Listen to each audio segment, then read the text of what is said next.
Galaxy S7 and S7 Edge are here, but before you pick one up, here are 5 things you should know. So what's up guys, Jonathan here, and first and foremost, the Galaxy S7 and S7 Edge are not massive upgrades. They're definitely closer in line in terms of what we saw from the iPhone 6 to 6S with the focus on refinement, but that is not necessarily a bad thing. The S7 is essentially everything that was awesome about the Galaxy S5, but with the build quality of the Galaxy S6. So first up, unlike last year where the S6 and S6 Edge were very similar, this year there's a pretty substantial difference between the S7 and S7 Edge, starting with the display.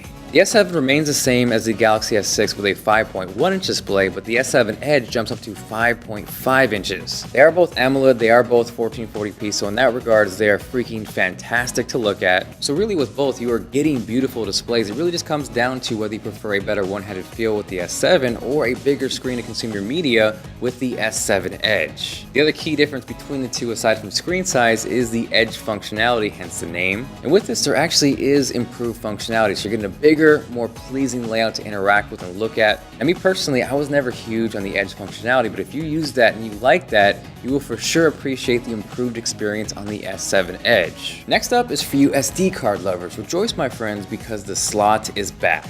So internally, you're getting 32 gigabytes plus an extra 200 gigabytes with the micro SD card expansion. Theoretically, this could go up to 2 terabytes, but Samsung is being very careful to advertise what is actually available, and I respect that.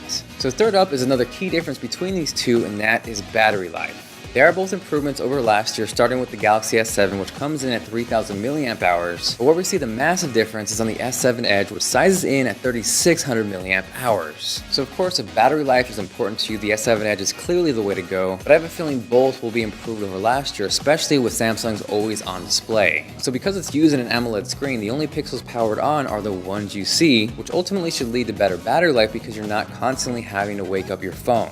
Also, big thumbs up to Samsung for making these phones just a little bit thicker and not only giving us better battery life, but getting rid of that hump. Speaking of that hump, that is the fourth thing we're going to talk about, and that is the camera. And some people may freak out because the megapixels have gone from 16 down to 12. But if you know anything about cameras, megapixels are not everything. So the reason they're going this route instead of up in the pixels is now they are introducing dual pixel technology, which is similar to what we saw on something like the Canon 70D. So what this is going to do is equate to more focus points, and I can tell you from briefly messing around with the camera, the focus is fast.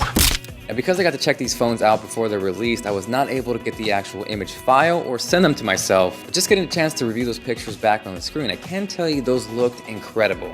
With this, you're also getting a wider f1.7 aperture, which is going to lead to better low-light performance. And really, if you're looking at this and worried about the downgrade from 16 to 12 megapixels, do not worry at all. This is a stellar camera. So last up, not only did Samsung bring back the micro SD card slot, they also brought back water resistance. This time around, the S7 and S7 Edge have an IP68 rating, and what that means is both of these can handle water up to 1.5 meters for up to 30 minutes. Now what I appreciate about all this, if you look closely, there is no stupid, annoying USB port flap. So yes, with these phones you get water resistance without the flap. I would, however, not recommend taking these in the shower or the bath or the pool.